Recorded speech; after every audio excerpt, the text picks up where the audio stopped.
শুভ সকাল বন্ধুরা, কেমন আছো তোমরা সবাই? আশা করছি তোমরা সবাই খুব ভালো আছো আর আমরাও ভালো আছি। আমার আরও একটি নতুন ভিডিওতে তোমাদের সবাইকে অনেক স্বাগত জানাই। আজ হচ্ছে মঙ্গলবার আর এখন বাজে ঘড়ির কাঁটায় ওই সকাল 7টা মতো। তবে চলো আজকের ভিডিওটা এখন থেকেই শুরু করছি। আশা করি ভিডিওটা তোমাদের ভালো লাগবে। আজকে সকালে ঘুম থেকে উঠতে একটু দেরি হয়ে গেছে, ওই 6টা বেজে গেছে। তাড়াতাড়ি করে আজকে আর সকালে ক্যামেরা অন করিনি। কেন বলো তো, একদিকে ক্যামেরা সেট করব, একদিকে কাজ করব, এই করতে কিন্তু অনেকটা সময় কেটে যায়। তাড়াতাড়ি করে সমস্ত বাসি কাজগুলো সেরে চান করে তারপর তাড়াতাড়ি পুজোটা সেরে সোজা রান্নাঘরে চলে এসেছি। আজকের ব্লগটা একদম রান্নাঘর থেকেই শুরু করলাম। তো এদিকে না, চায়ের ক্যানের মধ্যে অনেকগুলো দুধ আছে, তো সেটা আমি রাতে ফ্রিজে রেখে দিয়েছিলাম, তাই আর সেটা বের করিনি, একদম হাঁড়িতে চা বসিয়ে দিয়েছি।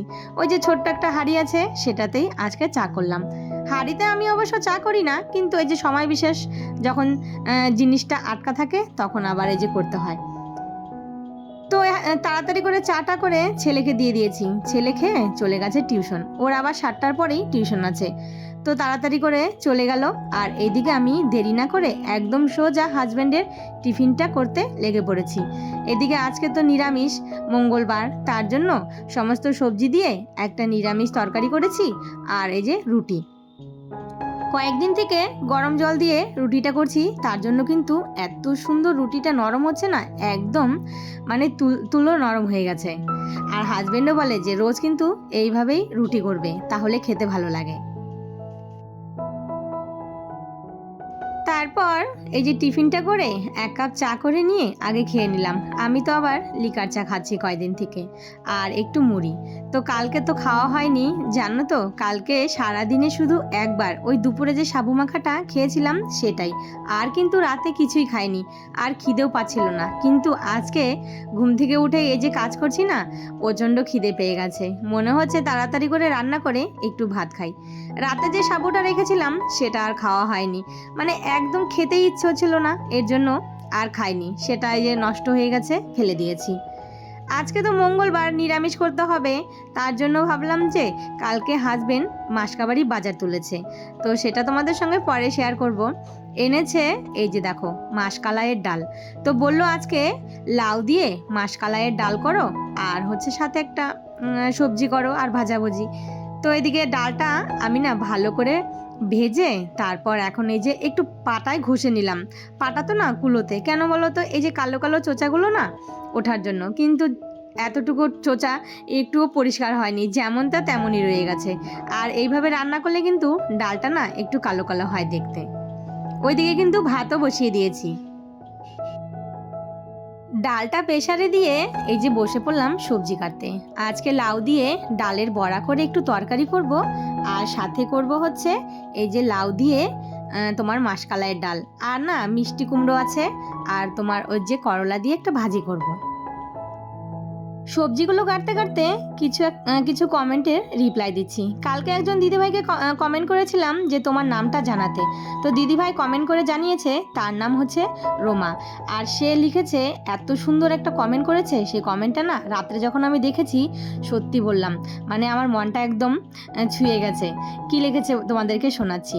তো সেই দিদিভাইয়ের নাম লিখেছে যে আমার নাম হচ্ছে রোমা, আমার ছেলে 10-এ উঠেছে, মানে 10-এ পড়ে, 25 সালে মাধ্যমিক দেবে, ওর বয়স 15+। আর লিখেছে তোমার 2 ছেলে কোন ক্লাসে পড়ে, পরে বলবে ভিডিওতে, ছেলেদেরকে ভালো করে লেখাপড়া করতে বলবে, আর আমি চাই তোমার এই চ্যানেলটা খুব তাড়াতাড়ি দাঁড়িয়ে যাক, আশীর্বাদ করছি এই কষ্টের সফলতা যেন খুব তাড়াতাড়ি তুমি পাও। আমি কলকাতা বিরাটিতে থাকি, সুন্দর করে সংসার করে যাও, দেখবে একদিন তোমার মঙ্গল হবে। সত্যি দিদিভাই, তোমার এই কমেন্টটা পেয়ে না আমি এতটা খুশি হয়েছি আর এতটা ভালো লেগেছে, তোমাকে যে কি দিয়ে ধন্যবাদ জানাবো সেটার কিন্তু বলার ভাষা নেই। তো তোমাকে ধন্যবাদ জানালেও ছোট হয়ে যাবে। তুমি যদি আজকের ভিডিওটা দেখে থাকো অবশ্যই কমেন্ট করে জানিও। তো এদিকে আমি সবজি টবজি কেটে রান্না বসিয়ে দিয়েছি।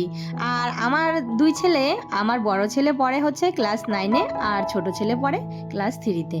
তো এই যে তোমার প্রশ্নের উত্তর কিন্তু তুমি পেয়ে গেছো দিদিভাই, তো তুমি যদি ভিডিওটা দেখে থাকো অবশ্যই রিপ্লাই দিও। তো এদিকে রান্না বসিয়ে দিয়েছি, প্রেসারে না ডালটা সেদ্ধ করে নিয়েছি। তারপর এই যে এদিকে দেখো ভাজা বসিয়ে দিয়েছি। একদিকে বসিয়েছি তোমার হচ্ছে মিষ্টি কুমড়ো আর করলা ভাজি। আর একদিকে বসিয়েছি কালকে একটু ছোলার ডাল ছিল, সেটা ভিজে রেখেছিলাম। তো সেই ডালটা এই যে এখন একটু মিক্সিতে পেস্ট করে বড়া করে নিলাম।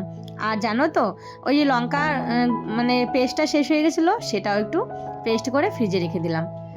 এইদিকে আমার বড়ার তরকারিটা একদম হয়ে গেছে। আর আজকে জানো তো এই বড়ার তরকারিটা খুব ভালো হয়েছে খেতে, দেখতেও কিন্তু খুব সুন্দর হয়েছে। তো এইরকম কিন্তু অনেক দিদিভাই বোনেরা আছো যারা আমাকে এত সুন্দর মিষ্টি মিষ্টি কমেন্ট করো, তাদেরকে না, তাদের জন্য অনেক ভালোবাসা, মানে তোমাদেরকে ভালোবাসা ধন্যবাদ দিয়ে ছোট করব না।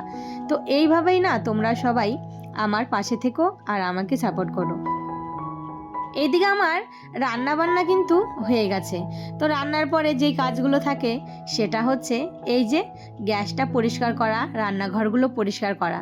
তো তাড়াতাড়ি করে গ্যাসটা এই যে একটু সার্ফ এক্সেল দিয়ে মুছে, তারপর এইদিকে দেখো এই ভালো করে কাপড় দিয়ে মুছে নিলাম। তারপর এই যে সেলফটা এগুলো ভালো করে পরিষ্কার করে নিচ্ছি। আর এইদিকে কাজ করতে করতে হঠাৎ করে লাইন চলে গেল, দেখো অন্ধকার হয়ে গেছে। তো যাই হোক, কি করব, এইভাবেই কাজ করতে হবে। তো রান্না বান্না সেরে এখন এই যে রান্নাঘরটা পরিষ্কার করে যাব হচ্ছে ওই যে মাসকাবাড়ি বাজারগুলো এনেছে সেগুলো সমস্ত গুছিয়ে রেখে দিতে। না হলে না ওই যে জায়গায় যেখানে সেখানে ছড়িয়ে ছিটিয়ে পড়ে থাকবে আর দেখতেও ভালো লাগে না। তো সকালে চান করে জামা কাপড়গুলো ঘরেই মেলে দিয়েছিলাম। কেন বলো তো, সকালে না বৃষ্টি হয়েছে, তো ভাবলাম যে একটু বাইরে মেলে দেই, একটু হাওয়া বাতাসে যদি টানে, ছাদে আর এখন যেতে ইচ্ছে হচ্ছে না, তাই এই যে নিচেই মেলে দিলাম। কেন বলো তো, যদি আবার বৃষ্টি চলে আসে তো তাড়াতাড়ি করে জামা কাপড়গুলো উঠিয়ে নিতে পারবো। এই বলে কিন্তু এই যে নিচেই জামা কাপড় মেলে দিলাম। আর বেশি জামা কাপড় না, ওই আমার নাইটি আর ছেলের দুটো জামা প্যান্ট।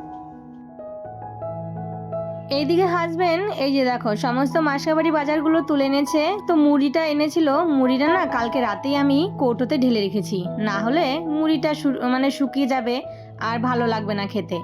তো যা যা আনতে বলেছিলাম সবই এনেছে।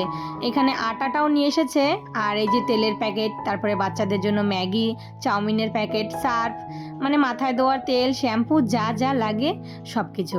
আর এখানে যে ব্যাগের থেকে সমস্ত কিছু বের করে এখন এই যে আমি এগুলো মানে ডাব্বাতে রেখে দেব। তো আমার একটা বড় বালতি আছে, তো সেটা আবার হাজবেন্ডই এনে দিয়েছে ঢাকনাওয়ালা।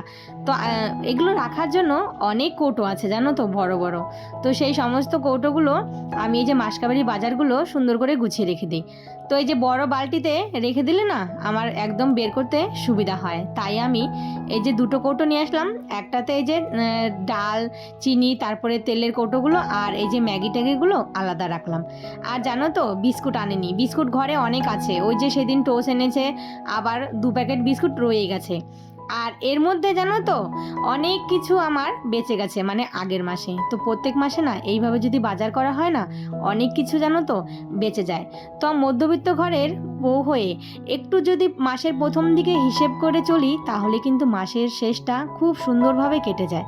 মানে আমরা যদি একটু মাসের প্রথমে হিসেব করে চলি না, তাহলে মাসের লাস্টের দিকে দেখা যায় অনেক জিনিস আমাদের বেশি হয়। তো সেই জিনিসগুলো কিন্তু আর না আনলেই হয়ে যায়।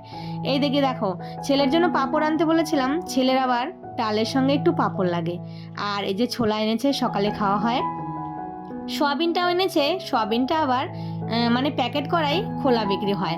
তো 2 প্যাকেট সয়াবিন এনেছে, সেটা আমি যে কৌটোতে ঢেলে রাখলাম। আর ছোলাটা ফ্রিজে রেখে দিব, না হলে না পোকা পড়ে যায়। বাজার থেকে 2টো আনারস এনেছিলাম, একটা আবার খারাপ বেরিয়েছে, আর একটা ভালো ছিল। ছেলে বলছে আমাকে আনারস কেটে দাও, তো একটু লবণ আর লঙ্কার গুঁড়ো দিয়ে ওকে মেখে দিলাম। তো চলো বন্ধুরা, আজকের ভিডিওটা না এখানেই শেষ করি। সবাই ভালো থেকো, সুস্থ থেকো, আর ভিডিওটা কেমন হয়েছে অবশ্যই একটা কমেন্ট করে জানিও। আবারও দেখা হবে।